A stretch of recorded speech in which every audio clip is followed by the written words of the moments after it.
नमस्कार साथियों, एक बहुत महत्वपूर्ण विषय पर बात रख रहा हूं। आप सब जानते हैं कि बिहार गजट असाधारण अंक में बिहार सरकार द्वारा जो है सो प्रकाशित किया गया है। बिहार परिचारिका संवर्ग नियमावली 2024 यह प्रकाशित किया गया है। तो मैंने सोचा कि आपको क्यों न बताऊं। ये 9 दिसंबर 2024 को यानी कि आज ही प्रकाशित हुआ है बिहार गजट में। उस दिन जो आपने देखा था या मैंने वीडियो में बताया था वो गजट था जो बिहार गजट को भी और मतलब प्रकाशन के लिए भेजा गया था।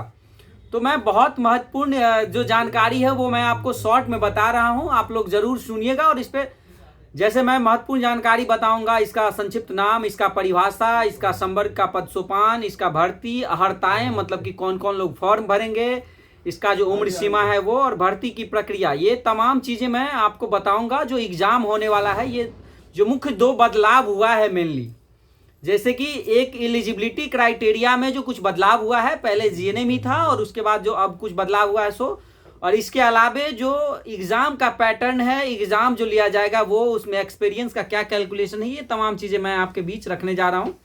जिसमें महत्वपूर्ण है, जो नियमावली पुरानी थी उसको चेंज कर दिया है। भारत के संविधान के अनुच्छेद 309 के अधीन जो राज्यपाल का शक्ति है उसके हिसाब से जो संवर्ग का नियमावली किया गया है, नाम वो बिहार परिचारिका संवर्ग नियमावली 2024 कही जाएगी।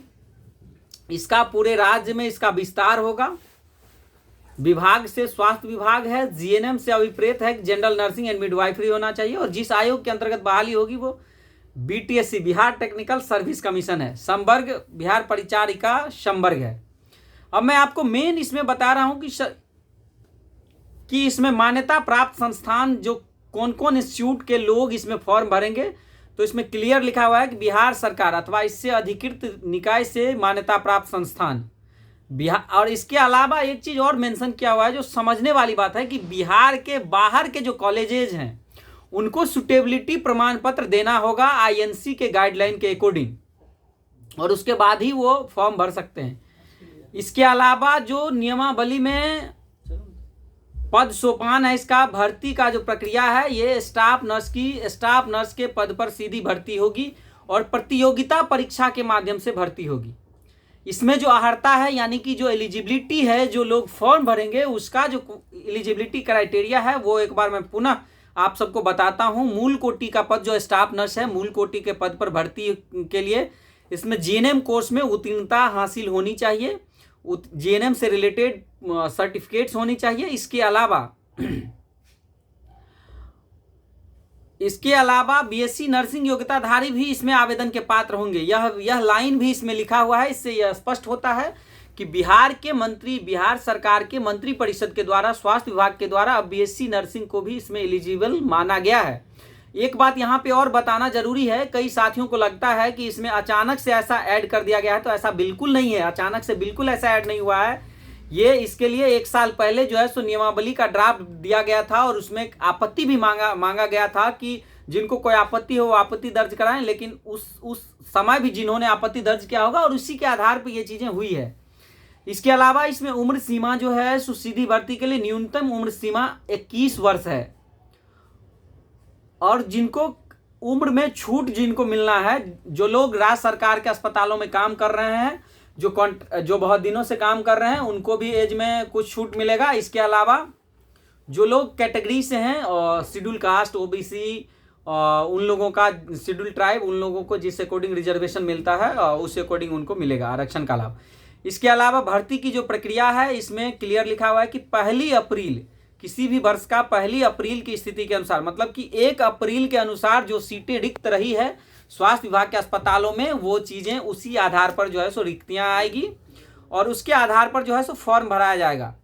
अधियाचना 30 अप्रैल तक हर हाल में लोग भेज देगा, यानी कि विज्ञापन प्रकाशित करना है तो 30 अप्रैल तक जो है सो विज्ञापन भेज देना है, 1 अप्रैल तक में जितनी रिक्तियां उसके अनुसार।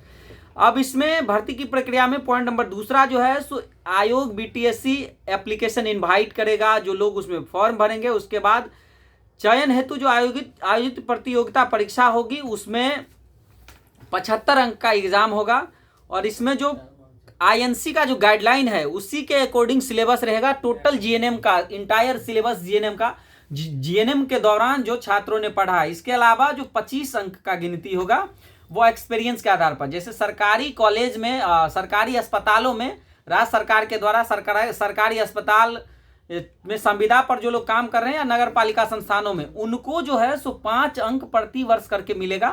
5 अंक यानी कि आप स्पष्ट समझिए कि 1 साल का 5 अंक। अगर आपने 2 साल काम किया है तो आपको 10 अंक मिलेगा, और अगर आपने 5 साल काम किया है तो आपको 25 अंक मिलेगा, इस तरह से। लेकिन एक चीज और है कि इसमें जब आदमी क्वालिफाई करेंगे, अगर किन्हीं को एक क्वेश्चन 100 मार्क्स का रहेगा, 100 क्वेश्चन रहेगा, 100 मार्क्स का रहेगा, अगर उसमें आपने 50 अंक लाया है तो उसको 0.75 से उसको मल्टीप्लाई करना होगा।